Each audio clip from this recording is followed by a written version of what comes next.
유대인들은요, 지구의 0.2%밖에 안 돼, 인구가. 미국에 한 800만 명 산대, 유대인이요. 그 다음에 이스라엘에 한 650만 명, 700만 명. 그 외에도 뭐 여기저기 뭐 있는 유대인들 다 합쳐봐야 2천만이 채 안 된대요. 그런데도 미국 경제의 60%를 유대인이 쥐고 흔들어요. 그리고 미국 부자의 30%는 유대인이에요. 하버드 대학이 전교생이 18,000명이에요. 학부생. 대학원생은 더 많지만 학부생이 18,000명인데 그중에 6,000명이 유대인이에요. 6,000명이. 우리나라 몇 명인 줄 알아? 300명, 300명. 근데 그 중에서도 300명 중에 반 이상이 졸업을 못 한대요. 과정을 못 따라가갖고. 근데 걔네들은요, 이 하버드 대학의 법대 50%는 유대인이래요. 유대인. 그러니까 그냥 유대인들은 노벨상 179명이 탔는데 딱 경제학상, 물리학상, 화학상 이런 거예요. 우리는 그냥 딱 한 분 탔는데 그것도 평화상.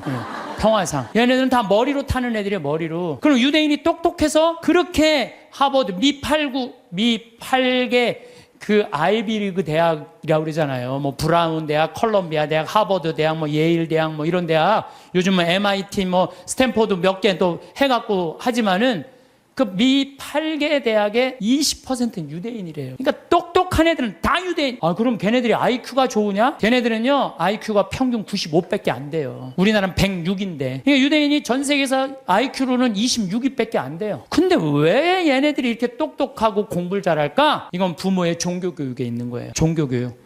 유대인들은요, 3살만 되면요, 토라, 모세오경 읽어줘요. 그 다음에 탈무드 얘기해줘요. 끊임없이 얘기를 해주는 거예요. 얘기. 솔로몬 얘기, 다윈 얘기, 무슨 뭐, 그 다음에 머리 긴 누구의 그거, 힘센 삼손 얘기, 그 다음에 뭐, 이삭 얘기, 아브라함 얘기, 야곱 얘기, 뭐, 요셉 얘기, 모세 얘기. 얘네들은 끊임없이 부모한테 얘기를 듣는 거예요. 얘기를. 탈무드도 얼마나 부모한테 지혜로운 얘기를 많이 들어요. 뭐 배 타고 가는데 사람들이 자기 재물 막 자랑하니까 랍비가 나는 그런 거 하나도 안 부럽다. 당신 아무것도 없는데 뭐가 부러우냐? 난 머릿속에 재물이 있다. 그 무슨 머릿속에 재물이 있냐? 그러니까 배가 풍랑에 맞았는데 그냥 다 버리지 않으면은 배가 가라앉게 생겼으니까 재물은 다 버렸다. 재물은 다 버렸는데 그 랍비는 아무것도 안 버려도 항구에 도착하니까 머리에 지식을 가지고 선생이 돼갖고 먹고 산다. 진정한 재물은 뭐다? 지혜다, 지혜. 이런 걸 계속 얘기해 주는 거예요, 유대인들은. 우리나라 사람들은 뭐라 그래요? 공부해. 너 잠 좀 그만 자고 공부해. 너 텔레비전 그만 보고 공부해. 너 게임 좀 그만하고 공부해. 너 나중에 고생 안 하려면 공부해. 20년 동안 대한민국 엄마들은요, 공부하라는 얘기만 해요. 밑도 끝도 없이 공부하라고만 해. 애들이 엄마한테 듣는 건 지혜 얘기 하나도 안 들어. 오로지 공부해 이 얘기만 듣는 거예요. 개들은요 10마디 정도 알아듣는다고 그래요. 개들은. 내가 키우는 개도 일어나, 기다려, 손 엎드려, 먹어, 가, 이 정도 알아들어요. 개들. 내가 우리 방에서 키우는 개 나라하고 한 번도 내가 얘하고 대화를 해본 적, 너 대통령에 대해서 너 어떻게 생각하냐, 한 번도 내가 얘기해 본 적 없어요.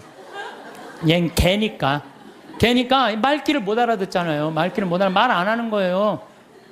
근데 여러분들 자녀들한테요, 마치 개한테 하는 엄마들 많아요. 일어나, 밥 먹어, 학교 가, 시험은, 숙제는, 공부해, 고생하기 싫으면 공부해, 나중에 다 알아, 공부해. 20년 동안 공부하라는 얘기만 해요. 그러니까 애들이 제일 지겨운 게 공부하라는 얘기 듣는 거예요. 엄마가 유대인들은요, 왜 자기네들이 히틀러한테 600만 명이 홀로코스트 학살을 당했는지, 왜 2000년 동안 떠돌아 다녀야 되는지, 왜 자기네들 이집트로 끌려가야 되는지, 어떻게 이집트에서 탈출했는지, 40년 동안 왜 광야를 떠돌아 다녔는지 다 얘기해줘요. 역사에 대해서. 애들이 역사를 다 아는 거예요. 근데 우리나라는 왜 5.18 광주 민주 학생운동이 왜 일어났는지 얘기해주는 부모가 얼마나 돼요? 예? 군인들이 그냥 나라를 뭐 구테타를 일으켜서 하려고 그러니까 그거 들고 일어나는데 와 500명의 그 꽃다운 아이들이 다 죽은 얘기해줘야죠. 왜 우리나라는 남북으로 갈라져서 전쟁을 해요? 네? 같은 민족끼리 서로.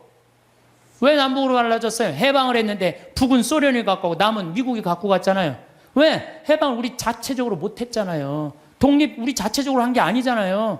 원자폭탄 터뜨렸고 손들고 소련이 진격하고 미국이 갖고 가는 판 나는 거예요. 이 나라를 우리가 지키지 못한 거예요. 하다못해 1868년 이 일본은 천황을 중심으로 해갖고 나라를 통일을 해갖고 항공모함 비행기 만들 동안 우리 뭐 했어요? 사색 당파 나눠줘갖고 이를 왕으로 세울 거냐 저를 왕으로 세울 거냐 이러고 싸우다가 나라 뺏길 때 총 한 번 못 쏴보고 나라 뺏긴 거 참 치욕의 역사를 갖고 있는 거예요. 그러니까 우리 정신 차려야 된다 이런 얘기 해야 안 해요? 하나도 안 해요. 밑도 끝도 없이 공부해라는 밑도 끝도 없이 왜 공부해라는 게 예? 우리가 북이 우리나라 뺏기면은 종교도 자유도 다 없어진다. 이 나라는 우리가 지켜야 된다. 이런 얘기 해줘야죠. 우리 부모들이 오로지 공부하라고 그래. 이거 공부하라는 얘기만 들은 애가 이제 대학교 법대를 갔어. 아빠, 나 공부해야 되는데 나 군대 가면 나 공부 못 하잖아. 아빠 지금 좋은 자리에 있으니까 나 군인 좀 빼줘. 그래? 너 공부해야 돼? 그럼 내 자리 빼줄게. 그래갖고 그냥 빼줬어. 자리 손 써갖고. 그래갖고 얘도 잘 나가고 근데 아버지가 너무 잘 나가. 그래갖고 너무 잘 나가고 어느 날 장관 청면에 딱 앉아 있었는데 국회의원이 당신 아들 왜 군대 안 갔냐 그러니까 왜 군대 안 갔지? 공부하냐고 내가 빼줬는데. 그래갖고 그냥 공부한다고 그냥 아버지 그냥 장관 자리에서 끌어낸 자식들이 얼마나 많아요. 그렇지 않아요? 얘가 역사의식이 있고 부모가 역사의식이 있었으면 내 나라는 네 나라는 누가 지켜야 된다? 네가 지켜야 된다. 그럼 얘가 아버지 나 군대 갔다 올게요. 이 나라 내가 지켜야죠. 내가 앞으로 이 나라의 지도자가 될 건데 내가 지켜. 이 소리 할 거 아니에요. 부모가 그런 얘기 해요 안 해요? 하나도 안 해요. 오로지 공부해라는 얘기만 오로지. 너 하나 잘 되려면 공부해라. 내가 작년에 그 이제 갈릴레아까지 다 갔어요. 그랬더니 네게부 사막 체험을 또 데리고 가더라고요. 근데 거기 가보니까요, 고등학교 3학년 유대인 천재애들이 30명 정도 온 거예요. 근데 얘네들이요, 의대, 공군사관학교, 법대 합격한 애들이에요. 저녁에 모닥불을 피면서 내가 얘기를 했어요. 야, 니네들 우리나라는 남자만 군대를 2년 간다. 근데 니네들은 고등학교 졸업하자마자 저기만 남자 3년, 여자 3년. 얘네들은 고등학교 졸업하자마자 다 군대 가요. 3년씩.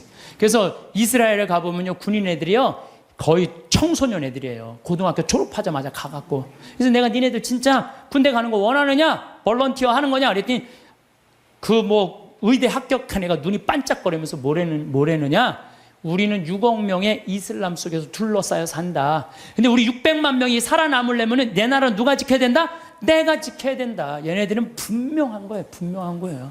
근데 우리나라는요, 그런 역사의식, 민족의식, 주변 상황, 그런 게 하나도 얘기 안 해줘요. 오로지 공부해. 성당 너 공부하려면 성당 내가 6년 동안 너 관면해줄게. 너 성당도 안 나가고 공부만 하는 거. 역사도 모르고. 이게요 결코 건강하게 키우는 게 아니에요. 신앙이라는 건요 아무것도 아닌 것 같아도 신앙이 얼마나 중요한 건데. 그러니까 유대인 아인슈타인, 에디슨, 프로이드, 스티븐 스피버그 다 유대인이에요. 근데 얘네들 다 자라면서 한 얘기가 다 부모예요. 전 세계에서요 부모가 아무 일도 안 하고 엄마가 자녀 교육에만 매달리는 나라가 두 나라 있어요. 하나는 이스라엘, 하나는 대한민국에. 두 나라가 있대요. 근데 이스라엘은 왜 그렇게 아이들이 승승장구하고, 우리나라는 그 미국의 최고 좋은 대학만 가면요 10%가 졸업을 못 한대요. 10%도 졸업을 못 한대요. 왜냐하면 아이들이에요 대화가 없어서 그래요. 신앙도 없고. 신앙이라는 게 아무것도 아닌 것 같지만요 정말 중요한 게 신앙이에요. 저는 한번 부산에서 이제 어디 강의를 가게 됐어요. 정말 너무너무 이제 차가 막혀갖고 이제 아주 정말로 그야말로 그냥 속이 바짝바짝 탔어요. 내비게이션이 가르쳐 주는데 불안하더라고. 내비게이션이 이렇게 가는데 분명히 성당이면 시내 한가운데일 텐데 이상한 대로 계속 하는 거예요. 이게 맞는가 계속 가는데 도착했습니다 딱 그랬는데 벌판인 거예요. 강의는 5분 남겨놨는데 미치겠더라고요. 그래서 내비게이션을 내가 두들겨 패려고 그랬어요. 이놈의 새끼 이거 제대로 안 가르쳐 줬다고. 여러분들이 자식에 있어서 여러분들이 뭘까요? 내비게이션이에요. 여러분들이 인생의 내비게이션들이에요. 근데 여러분들이 안내를 했어. 안내를 했는데 전혀 엉뚱한 데다 안내를 해놨어. 그래갖고 애가 인생 끝에 갔는데 인생의 참 의미를 모르고 허탈하는 경우가. 그럴 때 어떻게 할 거예요, 여러분들?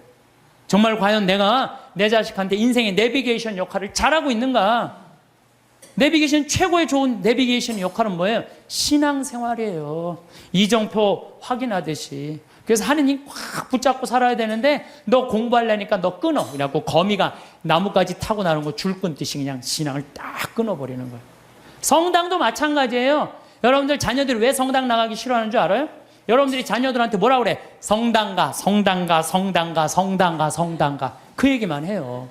왜 성당 가야 되는지 얘기해 주는 거 없잖아요. 아브라함 얘기를 묵상을 해서 얘기를 해준다든가, 솔로몬 얘기를 해준다든가, 우리 김대건 시모님 얘기를 해준다든가, 최양업 시모님 얘기를 해준다든지, 아니면 프란치스코 성인의 삶을 얘기해 준다든지, 우리 비오 성인 이탈리아 로톤도에 저 오상 받은 신부님 얘기를 해준다든가, 파티마 성모님, 루르드 성모님, 과달루페 성모님, 이번 르완다 성모님 발현했다고 그래. 1982년에 르완다 성, 그런 얘기 하나도 안 해줘요. 오로지 성당가, 성당가, 성당가, 성당가, 그 얘기만 하는 거예요. 그러니까 애들이 두 가지를 하기 싫은 거예요. 성당 가고 공부하는 거. 이거 두 가지가 싫은 거야. 네. 두 가지를 안 하는 거예요. 이유를 얘기해 줘야 될 거 아니야. 왜 성당 가야 되는지, 왜 공부해야 되는지. 이유를 안 해주고 무조건 그냥 성당 가, 공부해, 이야기.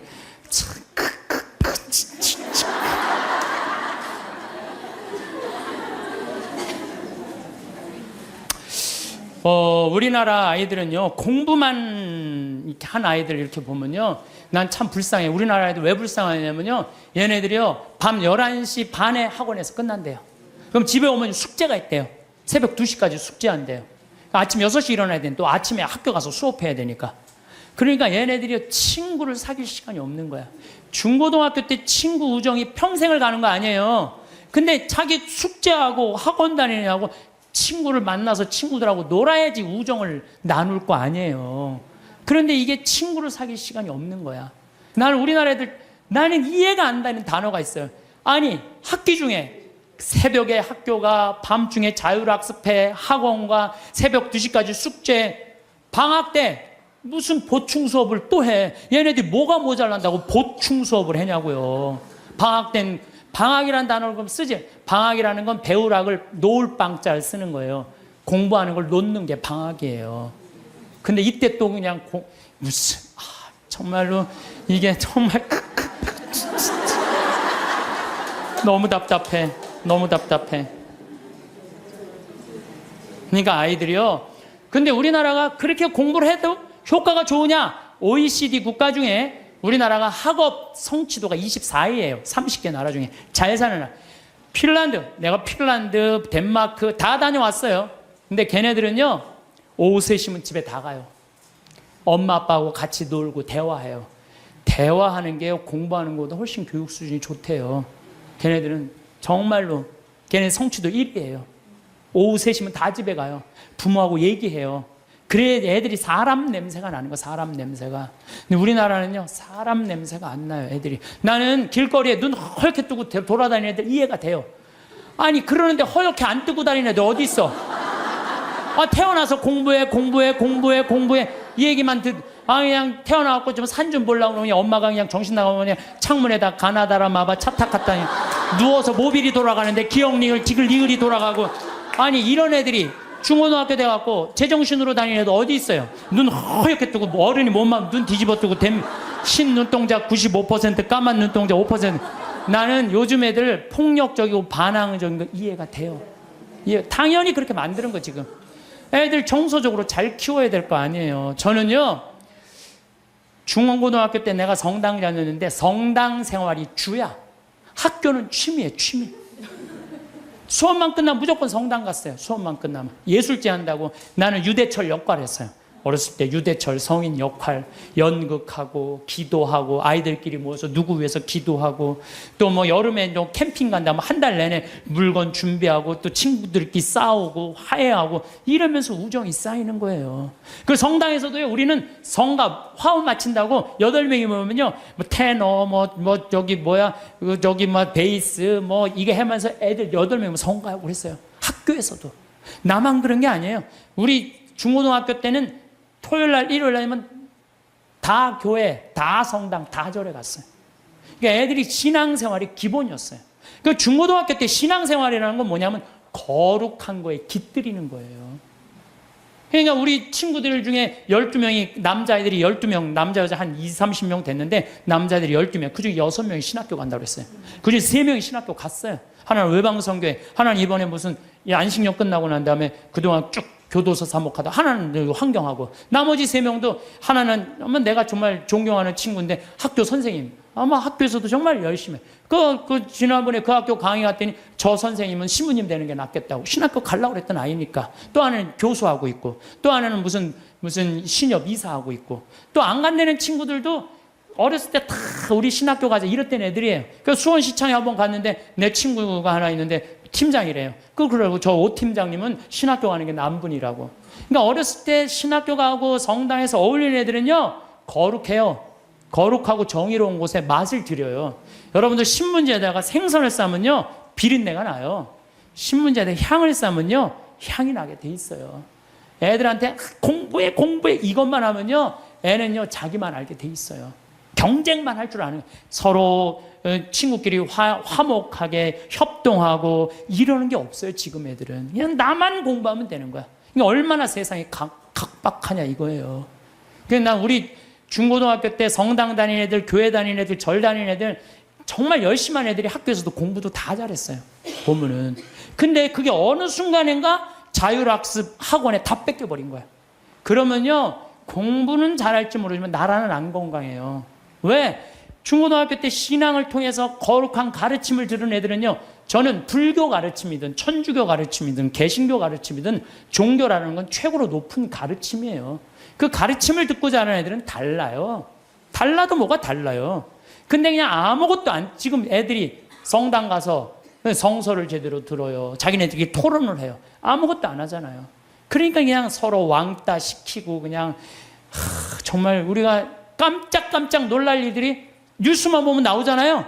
여러분들 칼 마르크스가 자기 자본적인 공산주의 혁명할 때 종교는 뭐라고 그랬어요? 인민의 아편이라고 그랬죠? 그리고 공산혁명 소련에서 일어나고 다 일어났어. 근데 소련 어떻게 됐어요? 지금 어떻게 됐어요? 완전히 쫄딱 망하고 포기했어, 공산주의. 그리고 공산주의 국가 중에 잘 사는 나라 있었어요? 아니, 잘 사는 거 기쁨이, 우리 공산주의 하면 딱 어디 인상 쓰고 이런 것만 있잖아요. 이게 하느님을 놓치면 그렇게 되는 거예요. 우리가 종교라는 게 이 인간이 살아가는데 절대적인 중심인 거예요. 난 일본은요, 난 망한다고 생각해요. 왜? 일본은 천황이에요, 천황. 자기네들이 무슨 동굴에서 일장기 뻥 떠 태양의 아들이라고, 무슨 개뿔 태양의 아들, 무슨 태양의 아들이에요. 태양의 아들이 그래요. 이 아시아 전쟁 일으켰을 때 2200만 명이 죽었어요. 그럼 반성해야 될 거 아니에요. 근데 얘네들은요, 기준점이 없어요. 그냥 자기네들만 잘 먹고 잘 살면 되는 거야. 그러니까 얼마 전에 스위스 제네바에서 자기네들 인권국가라고 그러니까 다른 민족 다 웃었잖아요. 전 대표가 다 웃었어요. 그러니까 그 대사가 shut up 어디 그런 무식. 그러니까 난 일본은요, 저건 언제든지 망한다고 분명히 난 믿어요. 예. 저 나라는요, 지금 이 지구 역사에서 다른 민족과 화해하지 못하잖아요. 그러면은요, 그 나라는 떨어지게 돼 있어요. 반드시. 근데 저거 우리 용서도 청하지 않고, 독일은요, 끝까지 남아있는 마지막 한 사람까지 다 보상하겠다는 거 아니에요. 그 독일하고 일본하고, 여러분 어떻게, 일본 놈이라는 말이 그래서 나오는 거예요. 일본 놈이라는 말이. 예. 왜? 이게 국가적인 양심의 반성을 안 하는 거예요. 그리고 무슨 위안부가 아니죠. 성노예죠. 자기네들이 강제로 끌려가고. 예. 그리고도 반성은 안 하. 정말로 창피한 나라예요, 저 나라. 근데 저 일본은요, 정말 지독해요. 자기네들이 저렇게 하자면 살자면 저 지독한 놈들이야. 근데 난 저런 식으로 앞으로 세계에선 절대 인류 국가 못 되는 나라예요. 저 일본은 하류예요. 아무리 자기네들이 기술이 좋아도 하류예요, 하류. 북한은 어때요, 북한? 김일성이 아버지 아니야, 아버지. 근데 김일성이 정말 높은 가르침을 줬어요? 지금 북한 주민들 굶어 죽어요. 우리 집에 내 탈북자 한 분 지금 근무를 하고 계세요. 생선을 못 먹어요. 먹어봤어야지. 고기를 못 먹어. 고기를 먹어. 심지어 계란도 못 먹어. 먹어본 적이 없는데. 하느님을 빼버리고는요, 절대 나라가 건강할 수가 없어요. 저 나라는, 아니 저게 말이 돼요? 저 북한, 여러분들 북한 지금 말이 된다고 생각하세요? 국민들은 다 굶어 죽는데. 참 답답한 노릇이에요. 예. 그래서 여러분들, 우리가요, 하느님을 꽉 붙잡고 살 때 양심의 소리를 들을 수 있는 거예요. 양심의 소리를 들을 수 있고, 인간이 잘못하다가도 하느님이, 예수님이 이건 아니다, 성서에 다 나와 있잖아요, 이건 아니다, 그러면 그래, 우리가 이렇게 잘못했지. 독일 사람들이 그래서 반성하고 자기네들 회개하고 그러는 거 아니에요. 근데 일본은 누가 반성 회개 기준이 없어. 기준이 그냥 저렇게 나가고 있는 거예요. 나는 일본은 반드시 망한다고 난 믿어요. 반드시 망할 거예요. 저 나라는.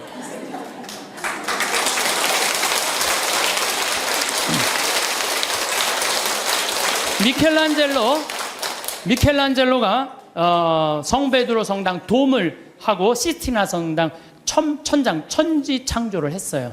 근데 교황님이 미켈란젤로를 불러서 너 받고 싶은 돈 액수를 다 대라. 그랬더니 미켈란젤로가 뭐라고 그러냐면은, 교황성하시여, 내가 재능을 하느님으로 받아서 하느님께 다시 돌려드리는데 무슨 보상금이 필요합니까? 나는 이거 하늘나라 들어가는 입장 봉헌하겠다고. 하늘나라 들어가면 입장료로 봉헌하겠다고 그래요. 근데 여러분들, 베드로 성당 돔이 얼마나인 줄 알아요?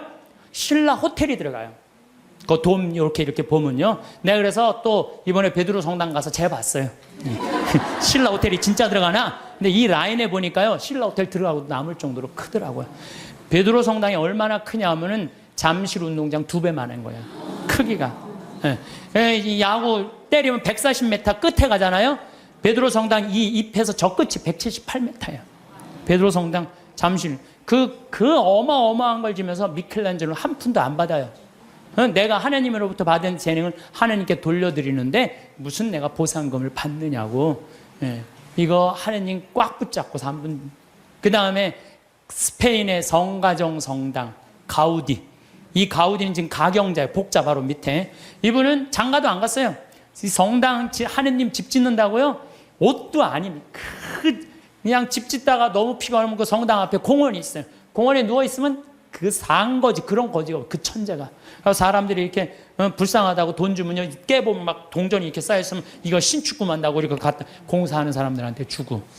오로지 하느님의 일만을 하다가 간분이죠. 이게 하느님의 일만을 하다가 간분들 참 많은 하느님의 입장료죠. 여기 오신, 사실은 여러분들 이 평창까지 오신 여러분들은 내가 보기에는 적어도 가슴에 여권 있는 분들이에요. 여권 있어요, 없어요? 여권 있는 분들이에요.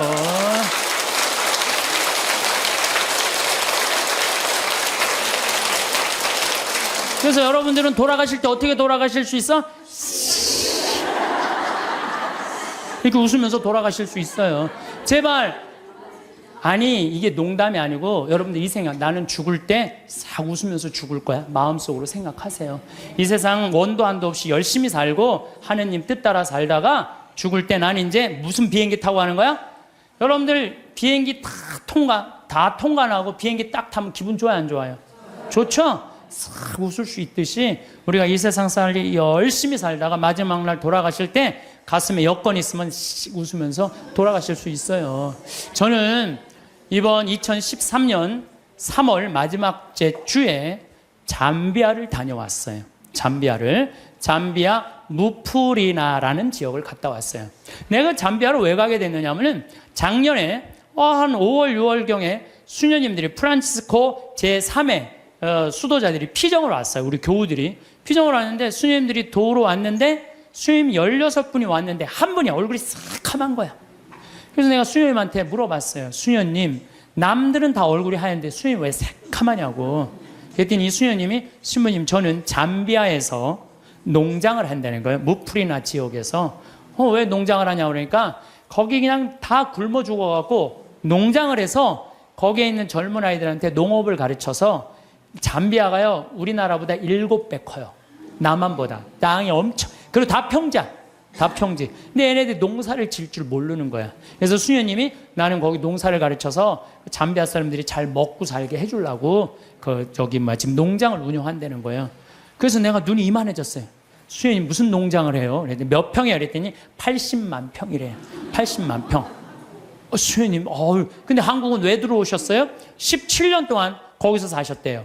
17년 동안 아프리카에서 사니 새카맹이에요. 암이 걸린 거, 암이. 라고 치료도 하고, 그 다음에 또 뭐라고 그러더라? 기숙사를 짓는데 돈이 없어갖고 돈 모으러 왔대요. 그래서 마침내 사는 맛 사는 뭐 책 팔은 인세가 한 2천만 원 들어왔길래 수녀님 내가 이거 줄게. 근데 시부님이 우리하고 무슨 상관이 있어서 이 돈을 한 번에 주냐? 밑도 끝도 없이 돈을 왜 주냐?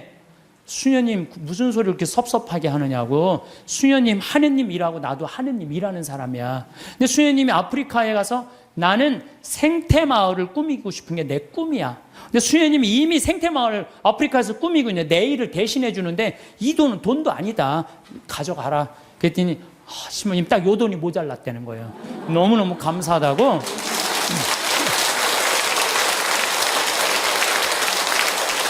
그래서 내가 수녀님한테 이거는 세 발의 피다. 이건 시작이다. 수녀님 앞으로 필요한 거 다 얘기해라. 내가 다 도와주겠다. 수녀님 도대체 우리한테 왜 이러시는 거냐고. 걱정하지 말아라. 수녀님 내가 원래 아프리카의 생태마을 꾸미고 싶은 게 내 꿈이다. 근데 이미 수녀님이 하고 있으니까 내가 아프리카에 굳이 안 가도 수녀님만 도와줘도 될 것 같다. 그래서 이번에 이제 3월 달에 아프리카를 갔어요. 근데 갔는데 그냥 갈 수 있어요? 의사 선생님들, 치과 선생님 셋, 위생사 선생님 셋, 그 다음에 뭐 대학 자원봉사자들, 그 다음에 뭐 설계사 선생님 다 해갖고 20명 데리고 갔어요. 가갖고 농업학교에 기자재, 대학으로 승진하는 데는 기자재가 필요하대요. 그 2천만 원어치. 또 학교 타타샤라고 학교에 가보니까 학교에 또 타타샤 뭐 아주 여러 지역이 있더라고. 병원, 학교, 고아원을 다 운영을 하더라고. 학교에는 학생 하나가 10권을 가지고 공부를 한대. 책 살 돈이 없어갖고. 그래갖고 그 수녀님 내가 책 다 사줄게. 그래갖고 책 다 사주고 오고. 그 고아원에는 또 우유를 못 먹어갖고 말라리아가 걸려도 약을 못 맞는데요. 그 우유값 다 대주고 오고. 그래갖고 한 5천만 원치를 대주고 왔어요. 대주고 왔는데 가보니까 80만 평의 농사를 짓는 게 아니라 2만 평밖에 못 짓더라고 수녀님이. 그래서 수녀님 내가 돌아가갖고 2억을 드리면 포크레인 그 다음에 트랙터를 다 사갖고 오겠더라고요. 내가 가갖고 2억을 모아갖고 내년 7월에 내가 하겠다. 그랬더니 수녀님 눈이 이만해지는 거예요. 수녀님이 나한테 수녀님 도대체 우리한테 왜 이러느냐고. 나는 수녀님 나는 많은 수도자들을 봤지만 이렇게 아프리카에서 16년 동안 나오지도 않고 딱 가면 거기서 사는 거예요. 그냥 웬만하면 3년 있다 오잖아요. 그 수녀님이 7분이 사는데 7분 그대로 한 분 말라리아 돌아가신 분 빼고는 그대로 거기서 사는 거예요. 난 수녀님들이 이뻐도 너무 이쁘다. 정말 수녀님들이야말로 꽃이다. 꽃. 교회의 꽃이다. 내가 이 수녀님들을 안 도와주면 나중에 하느님 앞에 가서 나 혼난다. 근데 2억을 모아갖고 오겠다. 그래갖고 거기 병원에 있는 수녀님이 우리 간호사를 공부시키고 싶대. 보내라. 내가 해주겠다. 수녀님이 어떻게 해? 걱정하지 말아라. 우리 계획은 인간이 하지만 완성은 하느님이 해주신다. 나는 믿는다. 근데 여러분들 내가 깜짝 놀란 게요. 온 지 한 달 반인데 1억 3천을 모았어요. 1억 3천을. 내가 말도 많이 안 했어. 이렇게 강의 때 한 사람 앞에 1,000만 원만 20명만 모으면 된다. 한 사람 앞에 1,000만 원 20명 모으면 된다. 그때 지난번에 명동에 갔는데 2명이 2천만 원을 했더라고. 그래갖고 전화가 왔어. 신부님 명동 강의 끝나는데 신부님 바쁘신데 내가 1,000만 원을 기증하는데 시간 되시냐고. 나 시간 무지하게 많다. 나 시간 무지하게 많다. 그랬더니 그분이 수표를 1,000만 원을 딱 갖고 왔더라고요. 그래서 내가 통장에 지금 벌써 5천만 원을 받아두고 이제 7천만 원 약속을 했어요. 이제 연락하면 다 넣는다는 거예요. 그래서 내가 우리 형한테도 형 아프리카 돈 번 거 뭐 할 거야? 1,000만 원 기증해 그랬더니 우리 또 형은 또 천사예요. 내가 돈 내려면 다 내요. 1초도 주저하지 않고 시부님 제가 봉헌하겠습니다. 그래서 우리 어머니도 이번 7월 달에 개를 탄대요. 어머니 1,000만 원 하라고. 죽기 전에 뭐 아프리카에 우물 파주는 게 소원이라며 내놔 1,000만 원. 그래서 어머니 7월 달에 개 타면 통장에 넣어주기로 했어요. 그렇게 1억 3천을 모았어요. 여기 계신 여러분들도 동참하고 싶은 분들은 나한테 연락하세요. 여러분들 그러면은요 내가 20명의 주주를 모으는데 그거는 주식을 받을 수는 없어요. 그렇지만 그건 하늘나라 가는 여권에 도장 하나 비자 하나 찍어 놓는 거예요. 그러니까 나는 영국이 그동안 몇백 년 동안 뺏어갔어요. 뺏어만 가고 교육 하나 안 시킨 거예요. 나는 영국 사람들 해가 지지 않는 나라라고 하는데 난 절대 그렇게 표현하면 안 돼요. 전 세계 다니면서 도둑질 하느냐고 해가 질 수가 없는 나라예요. 해 질 시간이 없는 나라지. 해가 짓는 나라. 중국은 지금 굴이 다 뺏어가요. 근데 저는 어떤 생각을 갖고 있느냐 하면은 우리나라는 그러면 안 돼요. 우리나라는 이제까지 다른 나라 침략한 적 한 번도 없어요. 우리끼리 여기까지 올라온 거예요. 그럼 우리나라가 세계 최일의 인류 국가가 되려면 어떻게 해? 이제는 우리가 원조 받는 나라에서 원조 해주는 나라가 됐잖아요. 원조를 해줘도 멋있게 해주자는 거예요. 그래서 내가 그 80만 평의 그림까지 그 지역 주민들 큰 산 집까지 그림을 다 그려놨어요. 그래갖고 와서 거긴 또 아프리카인데도요 1300mm가 빈님이 오세요. 잠비아는. 그래갖고 물도 많아요. 자본이 없는 거지. 개발만 하면요 우리가 아프리카 가난하고 굶주리는 나라라고 생각하잖아요. 그렇지 않아요. 아프리카는요 정말 잘만 꾸며놓으면요 정말 살기 좋은 나라예요. 원시지구 그대로 보존된 참 좋은 지역에. 그리고 내가 이번에 그 의사 선생님들 모시고 왔는데 의사 선생님들이 그러는 거예요. 자기는 이렇게 의술을 배워도 보람을 못 느꼈대요. 왜냐하면 의사 선생님들이 스트레스 무지하게 받거든요. 뭐 치과 돈 많이 버느라 스트레스 굉장히 많이 받아요. 근데 자기네들이 여기 와서 의술을 하니까 자기들이 이렇게 힘든 공부에 대한 보람을 느낀다는 거예요. 너무 좋다는 거예요. 또 호주에서 이광현이라는 선생님이 왔는데 키가 1m 한 78 정도, 얼굴도 잘생기고 키도 크고. 근데 작년에 내가 멜버른에 강의를 갔는데 난 이런 꿈이 있다. 근데 한 젊은이가 와서 신부님 동참하겠습니다.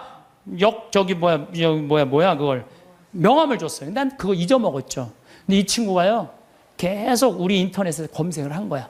그리고 내가 그걸 딱 보고 멜버른에서 한국으로 날라온 거야. 같이 갔어요. 근데 이 아프리카 사람들은 이 이가요 뿌리가 우리는 얕은 얘네들 굉장히 깊어요. 이가 이만해. 진짜 거짓말 조금 못해서 이만해. 그러니까 이걸 빼려니까 여선생님들은 그걸 못 빼는 거야. 근데 얘는 그냥 힘이 좋으니까 그걸 다 빼는 거야. 썩은 거를. 이야. 근데 이 친구가 그러는 거예요. 자기가 후배 의사 선생들한테 자기가 너무 행복했다고 그 한 10일 동안 자기는 정말로 공부한 보람을 느낀다고. 그랬더니 3명이 또 지원을 했대. 또 수원에 이제 남자 의사 선생님 또 지원을 했어. 그래서 내가 의사 선생님들 지금 뽑는 게 의사 선생님들, 트랙터 기사, 포크레인 기사, 그 다음에 태양광, 전기 기술자 다 뽑아요. 다 뽑아갖고 내년 7월 달에 싹 모시고 가갖고 싹 해주고 오는 거야. 그래서 싹 꾸며놓으면은 아프리카는요 7월, 8월 달이 제일 좋아요. 7월, 8월이 아주 시원해요. 시원한 게 어느 정도로 시원하냐면은 이런 옷 입고 가면 얼어 죽어요. 진짜로. 우리가 몰라. 그러니까 다녀요, 제발. 여기서 와 하고 깜짝깜짝 놀라지 말고 제발. 그 아프리카 내년에 여기서 가실 분들 자원하세요. 내년에 한 달 갈 거든. 7월 15일부터 8월 15일. 그러면은요 돈도 많이 안 들어. 230만 원이면 돼. 비행기 뭐 3번 다 갈아타고 가면 돼요. 26시간 걸려서 가는 거예요. 비행기 타고. 괜찮아요. 저는 작년에 하느님한테 정말 감사드리는 거는 수술하고 난 다음에 비행기 타면 암 환자들은 안 돼요. 암 환자들은 비행기 타면 뭐가 있어갖고 안 좋대요. 그런데도 나는 타고 다녀요, 지금도. 그럼 작년에 진복 8탄 거기서 우리 목사님이 얼마나 열심히 기도해. 그냥 은총 그냥 받아갖고. 근데 난 이번에도 갔다 왔는데 조금 힘들긴 했지만은 그러다 죽으면 얼마나 좋아요. 하느님 일하다가 죽는 건데. 그런 거 두려울 게 아니에요. 아무것도 안 하는 게 무서운 거죠. 하다가 죽는 건 하나도 안 무서운 거예요. 혹시 여러분들 자녀들 가운데 공부하기 싫어갖고 유세 부리는 놈들 있죠? 그런 놈들 공부해 그럴 필요 하나도 없어요. 그냥 나한테 한 달만 맡기세요. 아프리카 한 달만 데려갔다 오면요 얘네들 인간이 변해요. 왜? 걔네들 사는 거 보면요 정말로 그냥 맨바닥에서 산다고 생각해도 돼. 흙바닥에서 사는 거예요. 대한민국 사람들이 뭘 모르는 줄 알아요? 대한민국이 이렇게 잘 먹고 잘 사는 걸 몰라요. 지금 우리나라 너무 잘 먹고 잘 사는 거예요. 그냥 맨날 서울 사람들은 나는 하층민이다. 참 내가 정말 답답한 거예요. 한국처럼 잘 사는 나라가 어디 있어요. 근데 우리가요 대한민국이 뭘 못해. 욕심이 너무 많아요. 온 국민. 아니 2,300억 2,000억 갖고 뭐 하려고 그걸 그렇게 갖고 있어요. 나는요 그래서 인간은 죽어야 된다고 생각해요. 인간은 반드시 죽어야 돼. 그러니까 2,000억 있는데 80살이야. 쓰지도 못하고 억울해. 나 이거. 그 사람도 2,000억 놓고 죽어요. 그렇죠? 나 한 푼도 없어. 그래도 죽어. 그러니까 죽을 때 진짜 억울한 건 2,000억 있고도 쓰지도 못한 사람은 억울해서 못 죽어요. 그렇지 않아요? 근데 2천억을 의미 있게 봉헌하고 가는 사람은 죽을 때도 웃으면서 죽을 수 있어. 근데 이거 안 뺏기려고 무슨 버진 아일랜드에다가 뭐 페이퍼 컴퍼니 만들어 놓은 얼마나 추해요. 도둑질한 국가로부터 도둑질한 걸 동생한테 맡겼더니 동생이 안 주네. 또 내놓으라고 그러고 주라고. 여러분들, 우리는 하느님으로부터 받은 거니까 하느님께 되돌려줘야 돼요. 미켈란젤로 말처럼 되돌려줘야 돼요. 저는 그래서 아프리카를 이렇게 보면서 우리나라 사람들이요, 여러분들 이제 여기 지금 앞에 예쁘장한 분들 많이 앉아있는데 여러분들 120살까지 안 죽어요. 그럼 몇 년 남았냐면 70년 남아서 70년. 뒤에 계신 우리 할머니, 오늘은 할머니들이 왔다고 그랬는데 할머니들이 내 눈에 하나도 안 보여. 아줌마들만 보여. 아줌마들이. 이것도 걱정이에요. 70 먹으면 70 먹은처럼 보여야 될 거 아니야. 아줌마처럼 보이는 거, 이것도 내가 보기엔 나쁜 거예요. 왜 늙어도 늙은 흉내를 안 내. 다 젊어. 근데 젊은 채로 그냥 집에서 있으면 재미없어요. 이미 독일 사람들, 미국 사람들은요, 50, 60 되면요, 아프리카 가서 2년, 3년 살다가 가요. 봉사활동하고. 그러면서 자기의 삶이 풍요로워지는 거예요. 여러분들 여기 있어서 1년에 2천만 원, 3천만 원 쓰나 아프리카 가갖고 2천만 원 정말로 풍요롭게 쓸 수 있어요. 그래서 하느님을 꽉 잡고 하느님 속에서 살아야 된다는 거예요. 제 얘기는. 하느님 속에서 살아. 그러니까 대한민국 소들이 뭘 모르느냐? 이렇게 잘 사는 걸 모르고 일본하고 중국이 그렇게 강대국인 걸 대한민국 사람들이 몰라요. 그것도 걱정이에요. 왜냐하면요, 우리나라는요, 정말로 아슬아슬한 지정학적 위치 속에서 살고 있어요. 그러니까 우리나라 국민들이요, 항상 역사의식을 갖고 있어야 돼요. 예, 자녀들한테 우리가 역사에 어떤 고통을 겪었고 지금도 어떤 상황이 있는지 누구 입에서 나와야 돼? 부모 입에서 나와야 돼요. 그러니까 여러분들이 항상 깨어서 기도하고 깨어서 살아야 된다는 얘기죠. 저는 지금 우리 대한민국 국민들이 돈 버는데 너무 눈이 빨개져 있는 것 같아요. 번 돈을 가지고 얼마나 가치 있고 이 사회에 소외되어 사람들이 없도록 하는 노력이 더 필요한 거. 이제는 우리는 이제 출세 안 해도 돼요. 돈 많이 안 벌어도 돼요. 이제 먹고 살 만큼 다 살아요. 제가 이제까지 환경 문제 때문에 뭐 또 아프리카 자원봉사 다닌다고 다녀보면은요, 우리나라는 잘 먹고 잘 사는 거예요. 이거를 의미 있게 쓸 줄을 모르는 거지, 출세도 이 정도만 하면 됐어요. 예, 그러니까 여러분들 오늘 이후부터 누구를 꽉 붙잡고 사느냐? 하느님을 꽉 붙잡고. 우리는 삶의 질을 높여야 돼. 삶의 질의 기본은 뭐냐? 신앙이야, 신앙. 언제나 양심의 소리를 귀 기울일 수 있도록 이끌어주는 신앙 생활을 해야지 우리 나라도 건강하고 우리 사회도 건강하고 우리 가정도 건강해요. 하느님 꽉 붙잡고 사십시오. 제가 다시 한번 말씀드리지만은 우리가 마지막 날 하늘나라 여행 떠날 때 베드로 성인이 여권 내놔라. 나 여권이 없는데요. 여권이 도대체 어떻게 마련하는 거예요?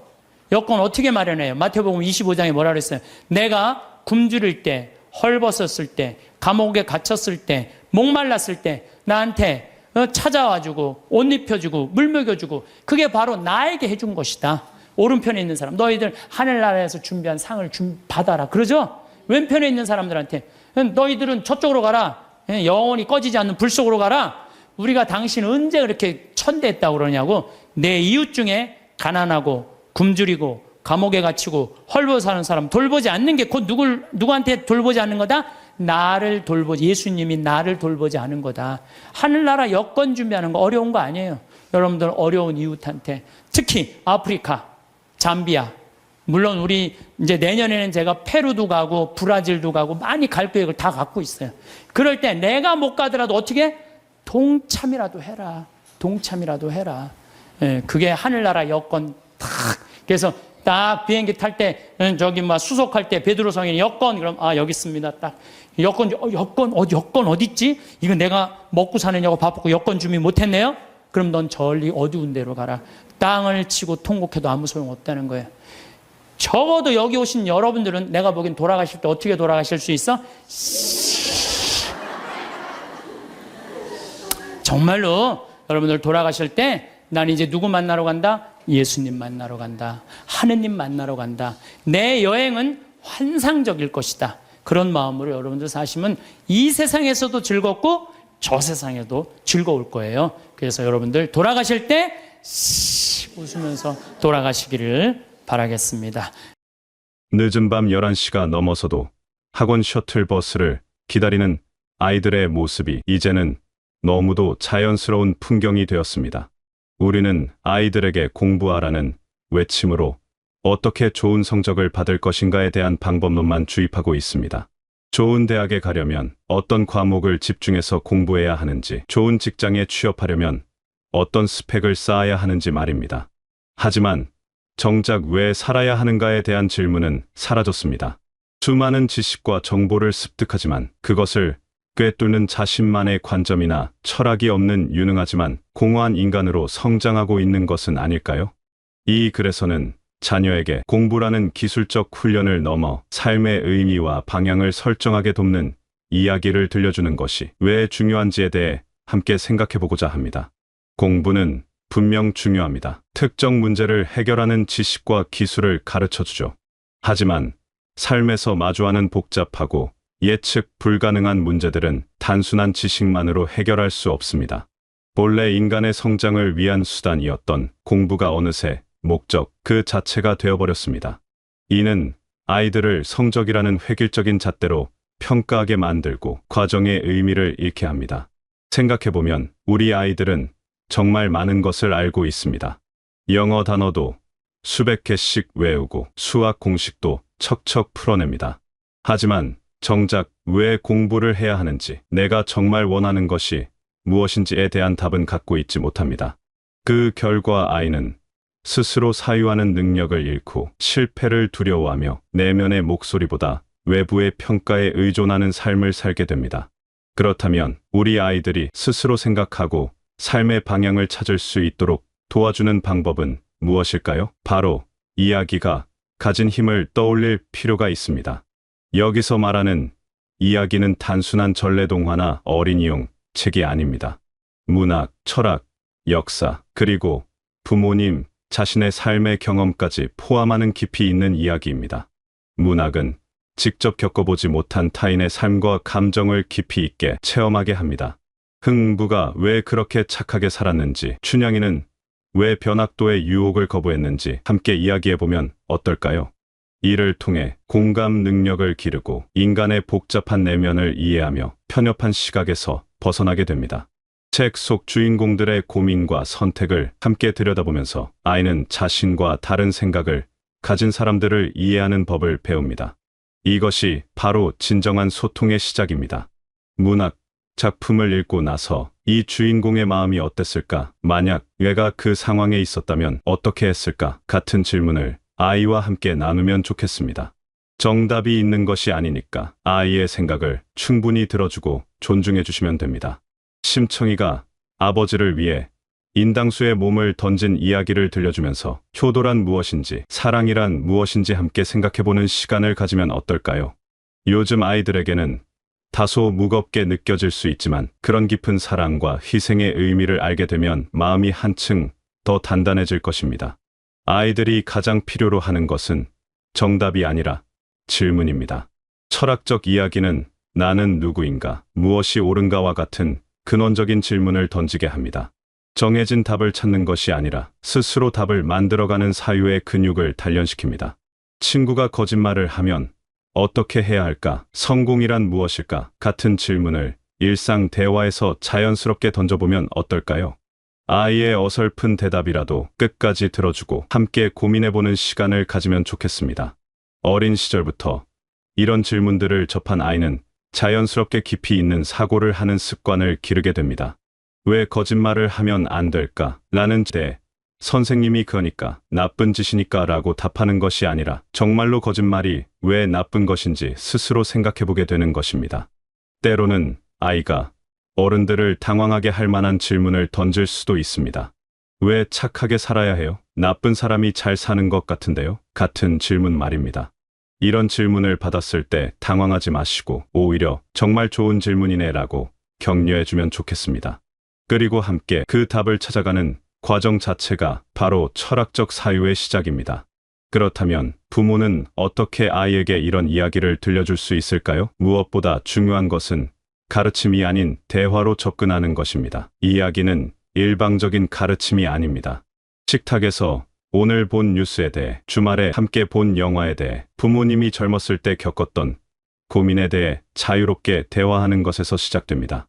아버지가 너 나이 때는 참 고민이 많았단다.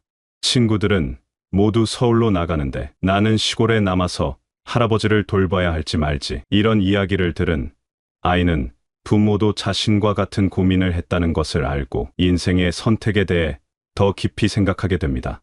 중요한 것은 일방적으로 훈계하는 것이 아니라 진심으로 소통하려는 마음입니다. 아이가 학교에서 친구와 다퉜다는 이야기를 할 때 내가 잘못했구나 라고 성급하게 판단하기보다는 어떤 일이 있었는지 자세히 들려줄래? 라고 물어보면 어떨까요? 그리고 아이의 이야기를 끝까지 들은 후에 부모님의 비슷한 경험이나 생각을 나누어주면 좋겠습니다. 아버지도 학교 다닐 때 친구와 싸운 적이 있었는데 하면서 그때의 감정과 해결 과정을 솔직하게 이야기해 주시면 됩니다. 이런 대화가 쌓여갈 때 아이는 부모를 단순한 보호자가 아니라 인생의 선배로 존중하게 됩니다. 숙제 다 했니? 묻기 전에 그 책에 나오는 주인공은 왜 그런 선택을 했을까? 너라면 어떻게 했을 것 같아? 질문을 던져보면 어떨까요? 자녀의 어설픈 생각이라도 끝까지 들어주고 존중하는 태도가 중요합니다. 아이가 모르겠어요 라고 하더라도 재촉하지 말고 괜찮다, 천천히 생각해보자 라고 말하며 기다려주면 좋겠습니다. 생각하는 힘은 하루아침에 생기지 않습니다.